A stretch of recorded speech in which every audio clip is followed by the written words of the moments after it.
21-октябрда Суданда жүк ташыган Ил-76 ТД учагы кыйраган. Буга чейин интернетке жарыяланган видеолордо экипаж мүчөсүнүн биринде Манас аба майданына таандык белги болгондугу кабарланган. Аэропорттун басма сөз кызматы учактын Кыргызстанга эч кандай тиешеси жок экенин, Виктор Гранов Манаста иштебей турганын билдирди.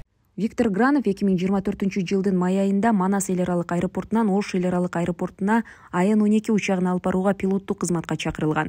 Бирок графиги тыгыз болгондуктан кызматташууга келген эмес. Анын башкы инженер статусу болгондуктан аэропорттун перронуна жана бортко уруксаты болгон. Бирок штатка уруксаты жок болчу. ИКАОнун эрежелерине ылайык таркет берилген. Мындай карталарды Манас аэропорту өзүнүн кызматкерлерине гана эмес, аэропорт менен түзүлгөн келишимдин негизинде кызматташкан бардык компанияларга берет. Андыктан адамдар өздөрүнүн эмгек милдеттерин аткаруу үчүн аэропорттун терминалына жана перронго тускоолдуксуз кире алышат.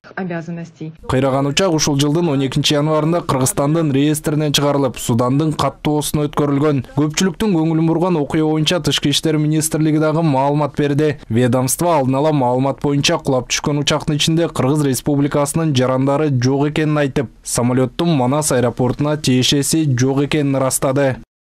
Учак кулаган жерден табылган Манас эл аралык аэропорту ачык акционердик коомдун белгиси бар документ Манас аэропортунун кызматкерин эмес, Airline Transport Incorporation'ын кызматкери, Орусиянын жараны ВГга таандык. Жарандык авиация мамлекеттик агенттигинин маалыматына ылайык, жүк ташуучу учак 2024-жылдын 12-январында Кыргызстандын жарандык авиациясынын реестринен чыгарылып, Судан мамлекетинде кайра каттоодон өткөн. Кыргызстандын Сауд Аравиядагы элчилиги окуя боюнча кошумча маалымат алуу үчүн дипломатиялык каналдар аркылуу кайрылуу жөнөттү. Алдын ала маалымат боюнча кулап түшкөн учактын ичинде Кыргыз Республикасынын жарандары жок.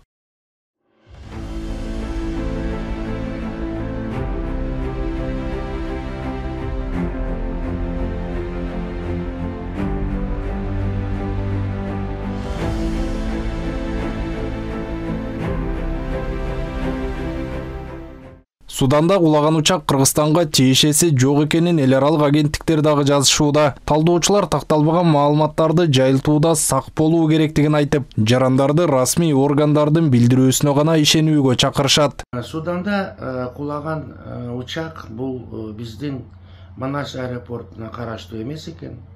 Бул Манас аэропортунун жетекчилиги билдирди.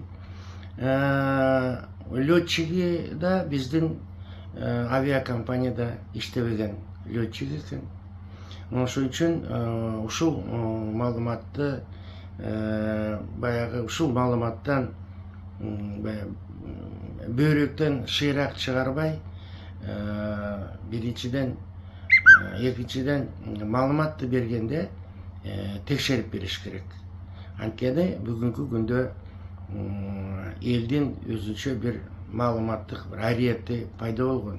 Элди оңой менен баягы сол жака, оң жака алып кеткенге аракет кылгандар да бар.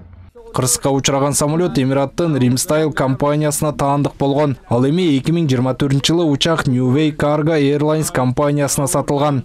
Автандил Бактыбеков, Мирлан Жаныбеков, ЛТР, Бишкек.